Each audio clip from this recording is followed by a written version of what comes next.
Well, guys, we're going to keep it moving. We got more guests. We got lots of stuff happening. It's all happening. Right now, we've got two ladies that maybe, if you didn't ask them, get all your questions answered yesterday, you could do it right now. Get ready for Briana Buckmaster and Kim Rhodes!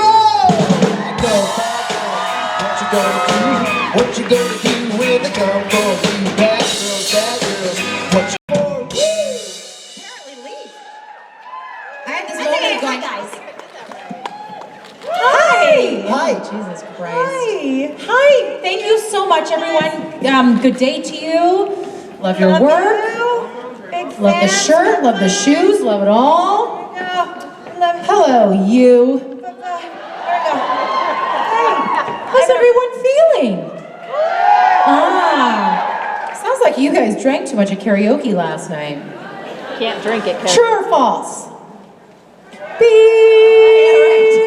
They refuse to answer on the ground. I hear that. I was a good girl last night. Are you gonna sit for this one? I don't know. I hurt, but I'm drinking coffee, so it's anyone's guess. She's drinking coffee and then the other bottle's just full of hand sanitizer. Imagine. I can. I mean, yes, I can. Yeah, guys, I did not go out last night. I know. But I did order a mediocre salmon to my room for $7,000. So that's kind of the same, right? It's kind of like I won something in Vegas. What did you do last night? My daughter really enjoys FaceTime because she puts me down and I am a captive audience. So I spent half an hour watching her do flips on the bed. Okay, this time, Mommy, you need to be so surprised you faint. And don't wake up until I scare you. Okay. Don't wake up till I scare you. Oh no, she may end up being a director. I love that. She has very, very specific instructions. She's very clear when she not take no for an answer. She does not take no for an answer, and it's all camera related. She's very like, all right, here's the shot I want to get, here's what I'm gonna do, and here's your mandatory response. Mandatory response. I'm gonna add that to all of my emails. The mandatory response to this email is... You know what, life would be so much better if we did. Yeah, absolutely. Just like, this is how I'd like you to respond. Yeah. Here are your lines. Yeah. Please fucking read them. Maybe that's why we as actors have such a hard time in life, is because we're like, no, you have lines. I have lines for you in my head that you're fucking up the script, motherfucker. Maybe that's why. Fucking actors. Am I right? Am I right? Yeah, I hear you. Well done, everyone. What's the fuck up? Okay, we'll get him. No, you're gonna get it. I'm gonna talk about my period so much today. Okay, let's take a question. Yes. Hi, lovelies. So I have a question. I was listening to your Wayward podcast episode on morals last night, and I was wondering if you think honesty is the best policy always applies, and if it doesn't, are there instances where it wouldn't apply? Did we talk about that in the podcast? Yes? I don't remember what we said. Did we talk about honesty as a policy? We talked about that specifically? No. Okay, cool. That's a great question. I think honesty always applies. I work, some of you may know what I'm saying, a life of rigorous honesty. However, part of that honesty is sometimes I need to take care of myself. So, like with asking questions, you can ask me anything, but I give myself the right to say, I honor your question, I choose not to answer it. So, I don't lie anymore, if I can help it. I am hardwired to be a liar because it makes me feel like I'm controlling and manipulating and taking care of your feelings. And quite frankly, you're the only person who can take care of your feelings. So I do you no favors when I lie to you, even if I'm telling you what I think you need to hear.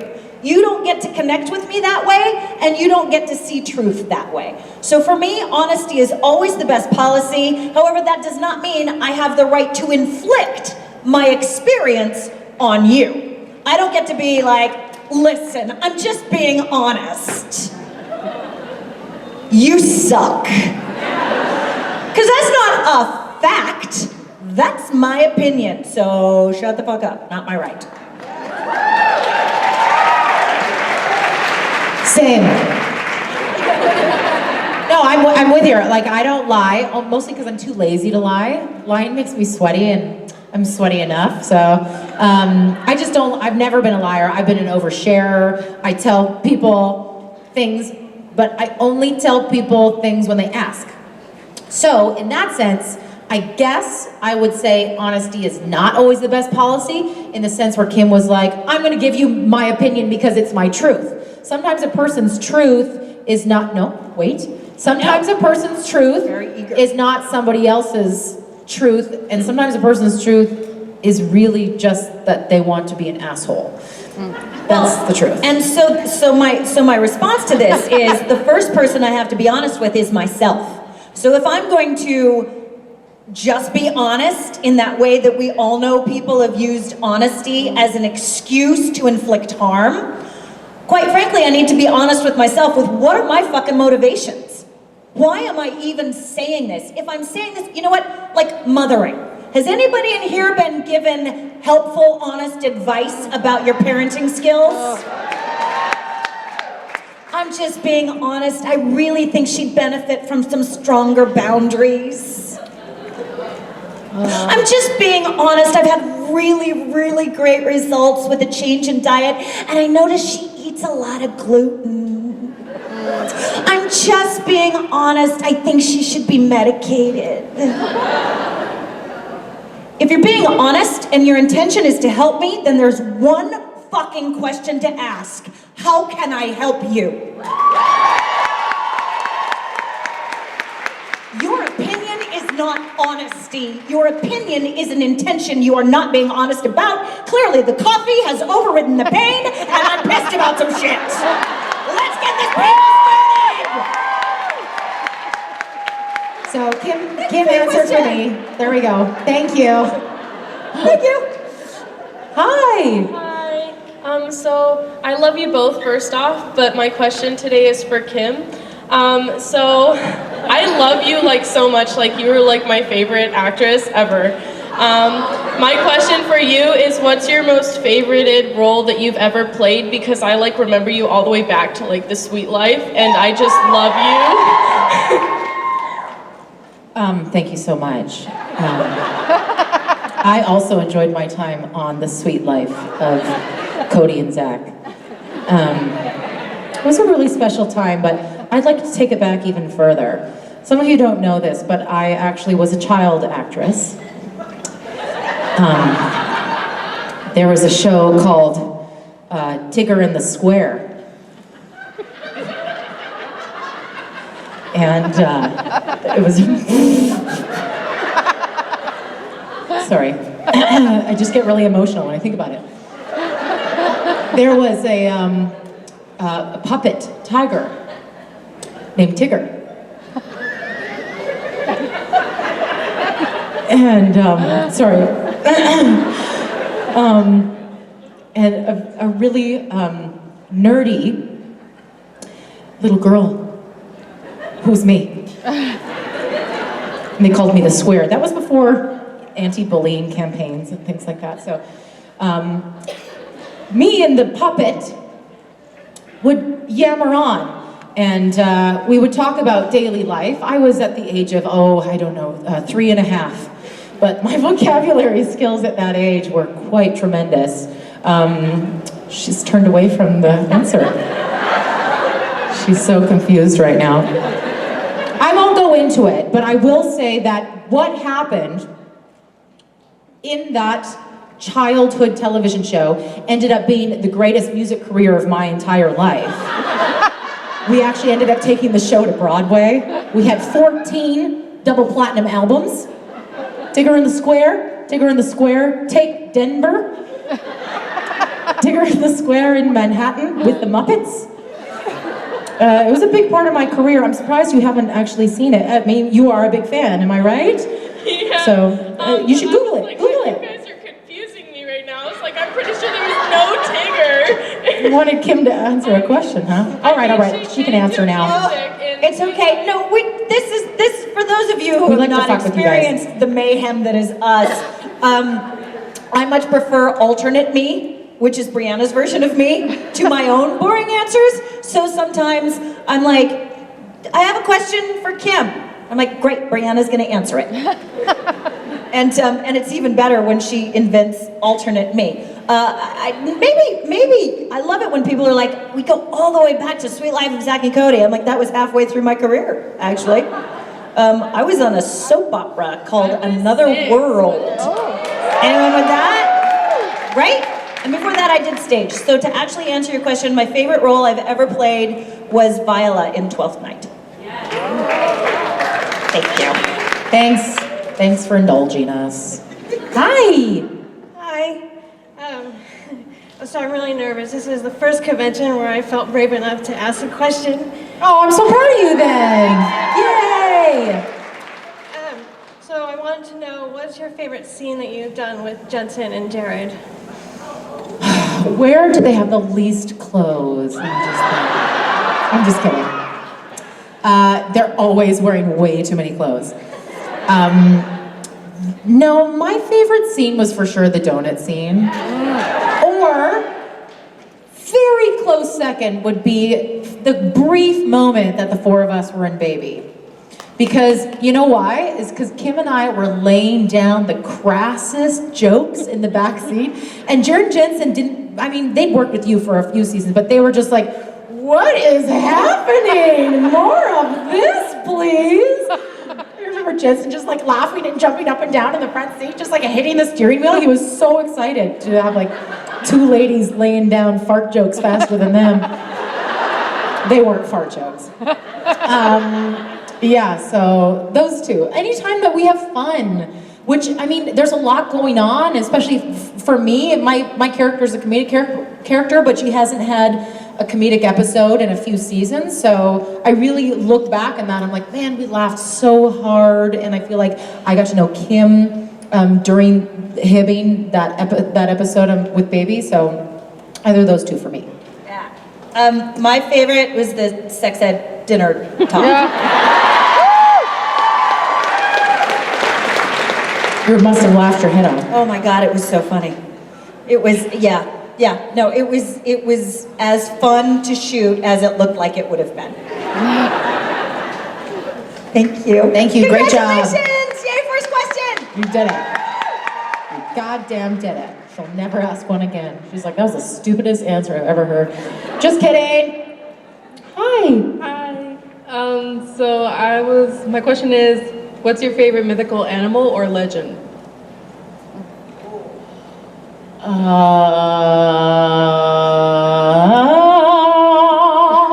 know, I'm wearing a shirt from, you get 3 guesses who gave me this shirt. Yes. Rachel Miner. And yet it is not. My favorite mythical animal is a dragon. Oh, I was gonna say dragon. Because I am the mother of one. I'm not the mother of all dragons, but my child is a dragon. It's hard to beat a dragon, really. Yeah. Especially after you see Game of Thrones, you're like, fucking, look at, they can do anything. I was gonna watch Game of Thrones until the spoiler of. Oh yeah. And I just right, I remember that. Nope, clearly, Like, I'm not going I to can't watch enter that. into a relationship that is clearly going to shatter my heart. Yeah. I will not watch this show. I know some of you know what we're talking based about. on that spoiler, and I will not tell you what it was. Dragon's rule. Yeah. Thank you. Thank you. Hi. Hi. So I think I can speak for at least most of us that the show has been a major impact on our lives. So my question for you is, how has being on a TV show that has had such an impact impacted you and your work life or your work ethic? Well, it gives me a job, first and foremost. Not the show, but this, meeting you guys, and you guys give me momentum and motivation to do stuff and be creative and give me like a reason to think of things that will make you happy. Like, this is a very cyclical relationship. Don't kid yourselves. You guys rule the world. So what was the second part of your question? How has it impacted your personal life and your work ethic? I like the work ethic question. That's interesting because I come from stage where I am immediately responsible to the audience and the audience communicates back with me. It is a two-way. I remember in college I took a basics of communication class because I wanted an easy A. Like, this is gonna be fun. And I remember the fact that communication is a cycle. The message needs to originate, be received, and then the response needs to come back. And it's very easy in television for communication to become a one-way street. I'm just putting it out there. I stop being invested in whether or not it's received. I stop being invested in how it's received. I stop being invested and I actually start thinking the message is about me, and it isn't. And because of this environment, my work ethic mandates that I remember I am doing this for you. I am a servant to the message, to the story, and to the amazing human beings that ask me to rise to the highest level I can be and set the bar so high that it fucking scares me and surprises me when I reach it. So I thank you for my work ethic, and I thank you for who I've become because of it.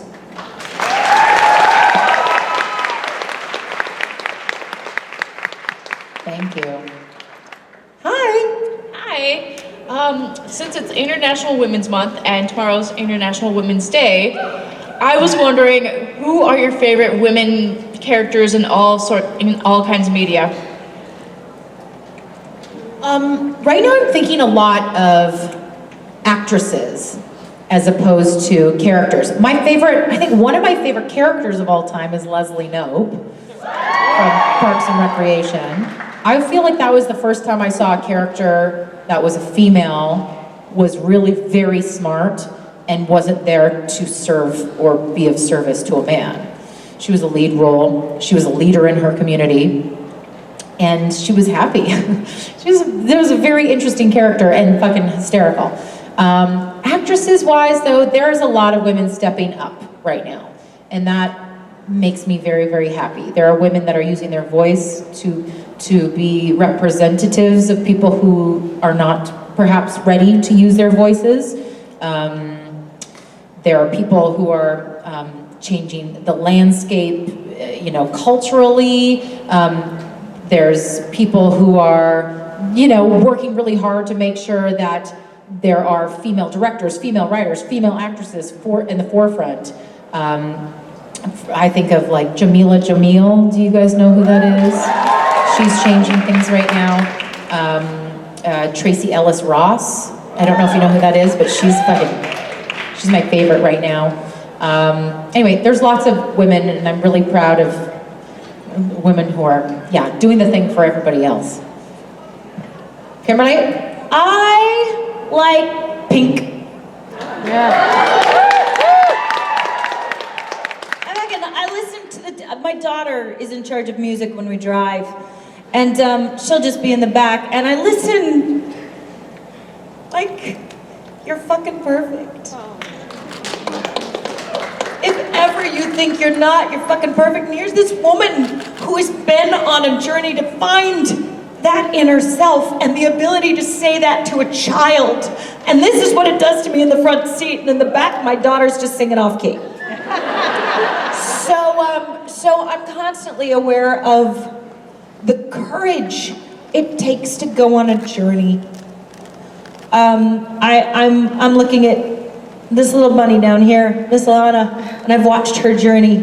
I'm a big fucking fan of you. I'm a fan of Diane. I'm a fan of Shelley. Where the fuck are you, Shelley? Fucking fan of Shelley. I'm a fan of so many of you. I'm such a fan of Briana Buckmaster. You guys have no idea how brave she is. You have no fucking clue. I'm so proud of people who are brave, because right now it is fucking scary out there. It takes courage to get out of bed in the morning. So courage doesn't have to look like climbing a mountain or fucking slaying a dragon. It looks like whatever was hard for you to do and you did it anyway. So that's who I'm a fan of.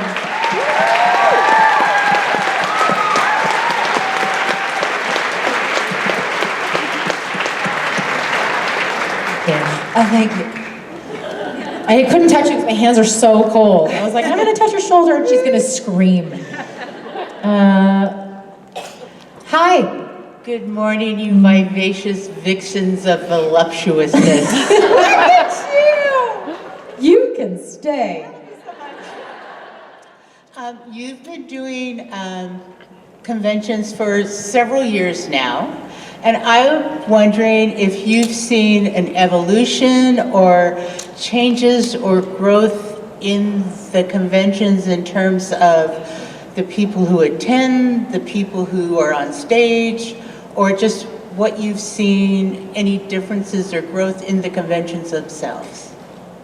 Well, I can't speak of the people that we work with, because I feel like that's not fair. But yes, huge changes. I can speak of myself. I've had a whole evolution in the 4 years that I've been doing these conventions. But as Kim was just mentioning, some of you we see regularly, and we are in contact via social media, and we see what you've done. If you come to any concerts, I'm able to chat with you a little bit more than I am at the conventions. We see what you guys are doing, even if we don't comment. I think this is really important. I know engagement feels good to everybody, and I get that because it feels good to me, but I really want you to hear me when I say we see what you're doing. We see it on social media. We see it when we see you at autographs and photos. We see it when we see you in the audience. We recognize you. If we don't remember your name, that's because we're old. Doesn't mean we don't love you. And I think that if I can use this moment right now to remind you guys that what you're doing is good. Everything you're doing is good, even if it doesn't feel good, because you're moving, you're growing, you're going somewhere. And I just encourage you all to keep going because we're watching you. That accidentally sounded creepy. But I like that. Through the little hole. Everybody goes home and puts tape over their camera on their laptops. They're like, oh, fuck. Oh, my God. No, we are. We're really proud of you. We're really proud of you. Very proud of you. Thank you. Yeah. She just wanted the gossip. She wanted to know, what's Richard Spate really like? I don't know. He doesn't tell us. Hi. Hi. You two are two of my most favorite characters of the entire series, and I sadly had to miss your panel yesterday to get a supernatural-inspired tattoo. Ooh! So, I'm so pro it was a good tattoos. reason. Yeah, we're very happy with that. So I was just wondering, if you were to get a supernatural-inspired tattoo, what exactly would it be and where would it go? Tell them the story. Funny story. So, should I tell them the whole story? Whole story. I mean, Come on, we got time. Okay, we got time. All right, so we knew our final Wayward campaign was coming up, and we wanted it to be Wayward forever. And so we had Scout design a crow. Now, it was funny because we were like, what should it be? And Briana goes, how do you feel about crows? I said, I have a little something. I have a little song, goes a little something like this, because I actually wrote an ode to crows in a coloring book I did a while ago. So I sent her that. She's like, oh my God, I love crows too. Okay, it should be a crow. We're gonna do crows. And so we had Scout design a crow that had WW as wingtips. And it was so fucking perfect, and it was gonna be amazing. And then 3 other boys got tattoos with W. Winchester. And we're not going to be copycats. So we did not get those. We ended up obviously doing something else. However, I still fucking got a big ass tattoo of a crow. So if I were going to get a supernatural inspired tattoo, it would be this. Because I fucking love you, you're my family, and I am a big fan of crows. Can you believe it? We were going to do it. I swear to God, like we had the tattoo artist booked, And then I sent Kim the tweet. I was like, oh no. And it wasn't, we weren't begrudging that they did it. I think what they did was Jensen actually beautiful. told us to do it anyway. I know. Jensen, because I was much less, I was much more about, I was like, you fucker! Wait, don't you have everything? You couldn't give us this? He's like, we didn't know. Do it anyway. Like, we'll support it. I'm like, no, it's okay. It's okay. You get like, You're so cute. it's so cute. I know. No, We were just like, no, that we didn't want to. We'll find our own thing. No, and it wasn't meant to be. Yeah, Like, so it's- true. It's moments like that where you're like, no, you know what? It's like covering a song. You know, I have learned slowly what I fit with for Saturday Night Special, and I have to listen to a song, and even if it's a good idea, if I have nothing to contribute to it, it's not my song to sing. And so the tattoos were a good idea, but I was like, no, they did it perfectly. You got it. Let's retire that one. We'll find a new idea. Like retire the tattoo jersey. The tattoo jersey. What would that? Just getting a jersey tattooed on you? But I've seen it. You've seen it? I've seen it. Oh, nerd. All right, thank you. Thank you. Hello.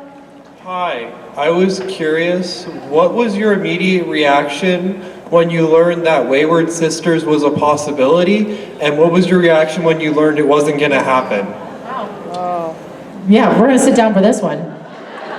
Just kidding, I'm not gonna sit down. Remember. I do. We were in Australia. Oh yeah. Right? We were That's there right, that's for a right. convention. This was, must have been 2.5 years ago.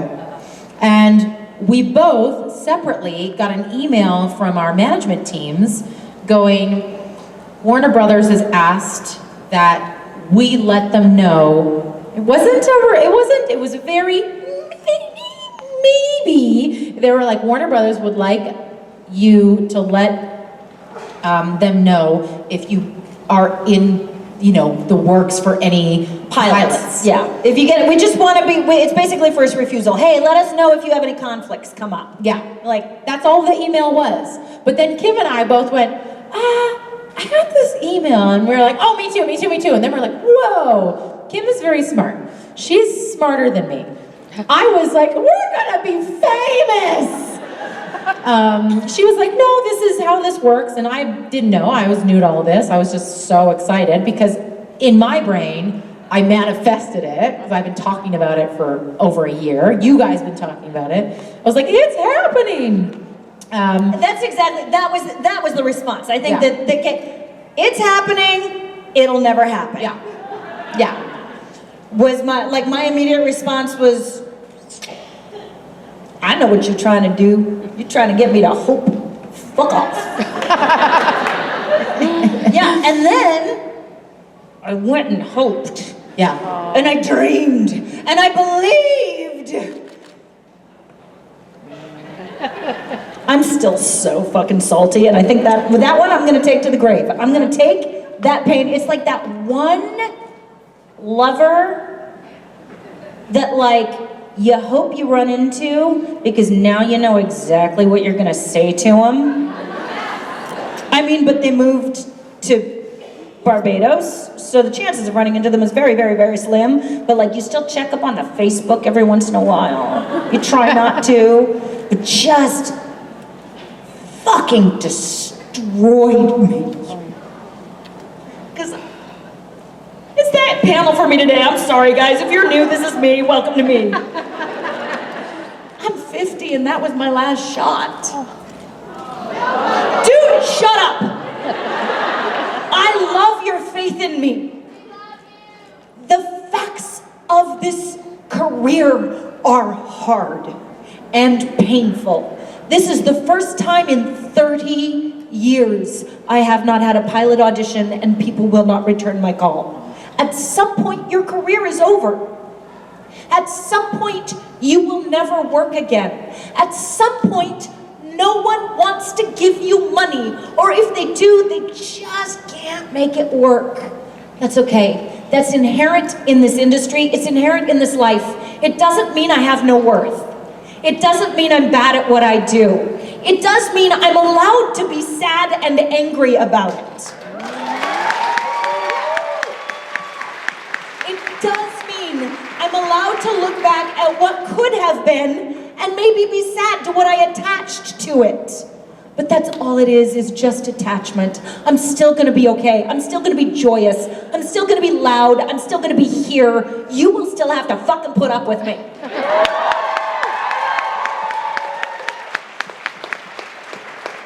There's just always a possibility I will never act again. But there's always that possibility. There you go.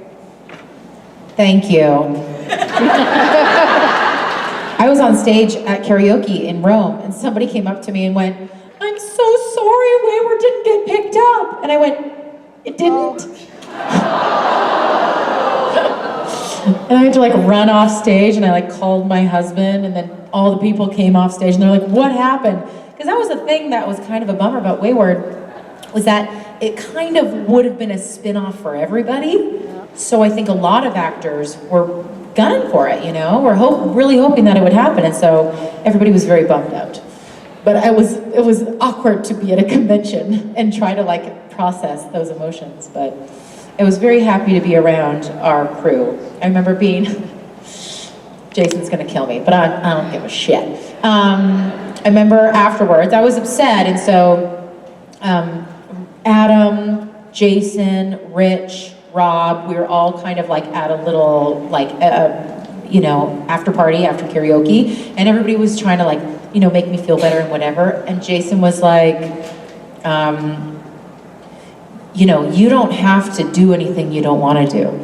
You don't have to keep a straight face if you don't want to. You don't have to not cry if you don't want to. And we don't have to not go to bed if you don't want to. Meaning he was like, we'll stay with you all night long. He was trying to be a pervert, but I just laughed really hard in his face. Which I don't think he wanted, but he got anyway. Anyway, that was a strange time. It was a strange time, but it happened, and we got the podcast out of it, so that's the silver lining, really. Well, and honestly, we got Wayward back. Like, we got That's Wayward the truth. back. It's ours now. It was always yours. That was the always thing yours. that Kim and I were always like, that show would have sucked anyways. We're like, we just be in the kitchen churning the chili. Girls, who'd you catch today? Anyway. All good, all good.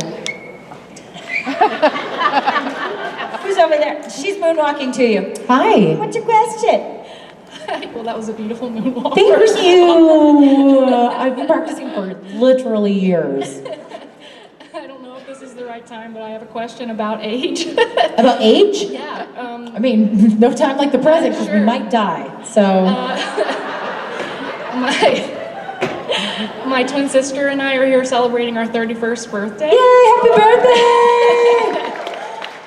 Feels really weird to me to be in my 30s, so I wanted to know if you all had any advice about your 30s as a whole. I know a lot of people say they enjoy their 30s more than their 20s. So just about that time in life. It does not get worse as you get older. It gets way better. Way better. There is, like, if you are an actress, I mean, this is not, Kim and I have different experiences when it comes to acting, because I didn't start acting in television until I was in my 30s. And so, I always think about what, because you started when you were in your 20s, although I don't think that, I don't know, did you ever play roles that were like the hot girl? No, I always was almost hot enough for those roles. Oh, okay, yes. That's my point. Like, I didn't play roles where in my 30s and 40s I would feel looked over. I was always playing character roles or the second banana or, frankly, EMT number 2. But I remember my 30th birthday, I had a breakdown. So you're doing great. I remember just weeping and weeping, but I would have had a very different life when I was 30. I was living in a tiny apartment. We didn't have any money. We were like paying rent with our credit cards. I was so broke, and I was like, is this, in my head, I was like, it's only gonna get worse. I'm 30 now. I'm not gonna get more work as an actor, right? But look at me now. Anyway, point being is enjoy, don't panic, and it gets better. Way, way better. And you get better. Not because you look better or do anything different, but you start to appreciate yourself more and start to tell everybody else to go fuck themselves more. Yeah, my experience has been as the world's, whatever the fuck the world is, just the idea of my worth and visibility declines. The things I used to think I needed to fill me up actually are replaced by my ability to find it in myself. So I honestly, in spite of that little moment of short-circuiting, both can be true, right? And what is more true than my sadness about my career is my joy in myself has increased. Like honestly, like any relationship that you love, the more you get to know the person you love, the more you find you love about them. Have that with yourself. Get it? Happy birthday. Happy birthday. Happy birthday, sis. Get it. Hello. So I was curious if Jody and Donna were dropped in the world of the Sweet Life of Zach and Cody, how do you think they would react?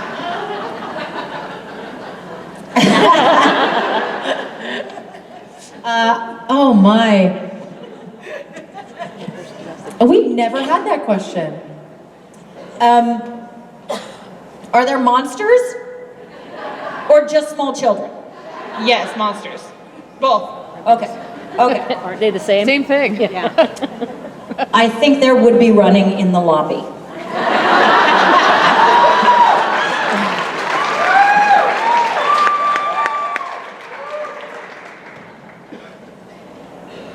And also, we have the same last name, Kim. Oh! Are we separated at birth? It's spelled exactly the same, too. We're probably related. There you go. We've done it. Maybe. Look, we've solved the world. We Found did. your long lost sibling. Thank you. Thank you. Hello. Hi, my question is, if Donna and Jody were put into the Buffy the Vampire Slayer universe, what do you guys think their roles would be in that TV show, and what would their relationships with Buffy be? Who's Buffy? Sarah Michelle Gellar? I'm just sorry. kidding. I know who she is. I know of the show. You guys really give us a lot of credit for being smart about TV. I watch so much TV. There's even a good chance I've seen that entire series, and I don't remember a fucking thing. I have not watched that series, so I don't actually know what happens other than there's a buff. I've seen the movie. You know what I think, honestly? I love that movie. The only thing that I can tell you for Jody's sake, it's Giles, right? Not Giles, Giles. I think this would come out of her mouth. What the fuck is wrong with you? The girl needs a hug.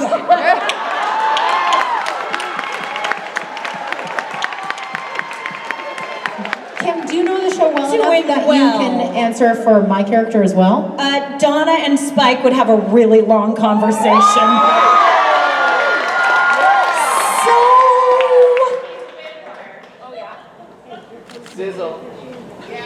How does this work exactly?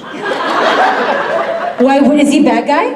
He's questionable. He's chaotic neutral, I'd say. I'm just gonna throw all the references in here. Do you agree with chaotic neutral where Spike's concerned? Yeah, I think so. So I think Donna would just be fascinated. She would have no fear. She'd just be like, explain how this works. Here in this you world. go. Do you want some milk? You want some soup? Yeah. She gets Spike some soup. That's so funny. Recently I was like, I've discovered the term chaotic neutral, and I've never felt like I've been more seen in my entire life. I was like, I feel like that's my next tattoo. Chaotic neutral. Thank you, whoever asked that. My brain is broken today, so I don't know where I am or who you are. Now where do I go? I don't know, I'm stuck on whether Put your I would hand be also, I'm definitely not neutral. I think I'd be slightly chaotic good. I think, you think? Like Kim, not Jody. Jody's lawful good. Jody's like, there's no questioning where she went with that. But I think Kim's a little more chaotic good. Hi. Wrong convention, I know, but like my brain got hooked on it. Where does that come from, those terms? Dungeons and Dragons.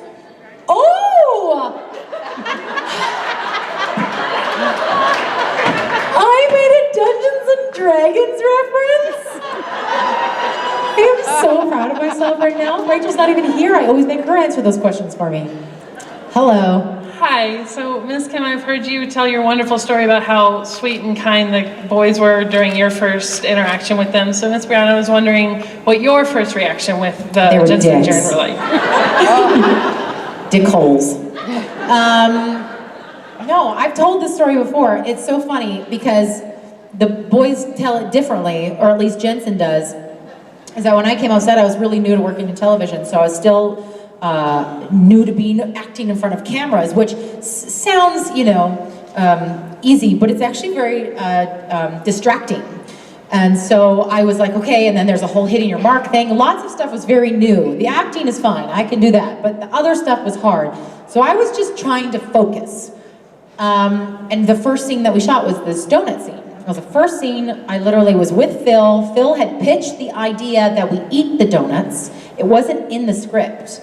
He had pitched that to me while I was in wardrobe, and I was like, absolutely. I was like, give me any and all shenanigans. All I want to do is make people laugh. And he's like, yeah, Dean is a bit of an eater. Your character has, image problems. So let's, start off the scene this way, because it was just a scene about context and plot and stuff. So we're like, let's make it interesting. And so I come in, and I had been told that when you're in a rehearsal, because they do a rehearsal so that the camera people know where to set up and where lighting knows where to set up, they said, you do your rehearsal just like you would do when they're shooting. So I come in fully in costume, and I go and I grab the donut, and then when I bite into it, I actually bit into it. And when they said cut, I remember Jensen going, wow, you really went for it, hey? And I was like, was I not supposed to? Is there only one donut for all? I don't know. So they were very sweet. Jensen was very sweet. I think Jensen, the way he tells the story is that he was trying to make me laugh and I wouldn't laugh. He was trying to make me, corpse is the term, and that he was like, oh, she's such a talented comedian. And I was just fucking terrified. That's why I wasn't laughing. But there's one scene in the blooper reel where he takes the biggest bite because he knew he was gonna, win me over. And I didn't even laugh. I just went, it's too much. Can't work like this, it's too much. But I was pregnant at the time, so I was very excited to eat all of those donuts. I didn't recognize that we'd have to eat 7,000 of them. So we made a joke long time ago, because there was a spit bucket, and Jensen we both ate the donuts, but he'd always let me spit first. Because he's a fucking gentleman like that. Yeah, they were both very dreamy. Very dreamy. Jared just laughed through the whole scene. Which is fair, just totally fair. They're still dick holes though. Thank you. Hi. So, Briana, as a woman who travels a lot for work, yes. I really like the For the Curious that you've started. Oh, cool, so thank you. I wanted to know kind of what the story is behind that, how that came about, and where you guys see that going in the future. So it was actually a few women who I didn't really know that well had approached me kind of via social media, and they had seen the stuff that I post specifically about the relationship between me and my daughter. I do travel for work. Last year I got a place in Los Angeles, so I was also going back and forth for that. I mean, we all travel for work. I had the addition of having 2 homes in different countries. But I had posted something specifically about being away from my daughter like 3 years in a row on Mother's Day. And my girlfriend and now partner, Emily Key, that really resonated with her, and she thought that was very moving and sad, and also how strong the bond must be. And she was like, I want to riff on this more, because she has a lot. She works in the tech industry, more of the corporate world, and she said that she and a lot of her peers struggle with that as well, being working mothers and the expectation that's put on them as working mothers. So she approached me about working on a project, which we haven't announced yet, but is going to probably be announced soon, so I won't say it now. But about what it's like to be a woman who is also a mother, who is also trying to achieve her dreams and goals as a professional. And we just want to make that kind of more of the new normal. You know. Thank you. Thank you. Bye. Hi. How did it go? It was great. Oh, we both almost died. We cried. We almost hurt ourselves. You cried, you almost died, Yeah, that's like a day ending in Y for but me. at least you tried. Yes, I tried. We tried. We did. Ladies and gentlemen, Kim Rhodes and Briana Buckmaster! What you gonna do? What you gonna do when they come for you? Bad girls, bad girls. What you gonna do? What you gonna do when they come for you? Bad girls, bad girls. What you gonna do? Looks like you're all race for the edge. Bad girls, bad girls. What you gonna do? Where you gonna go when the next person comes to stage? Okay, that's our new song.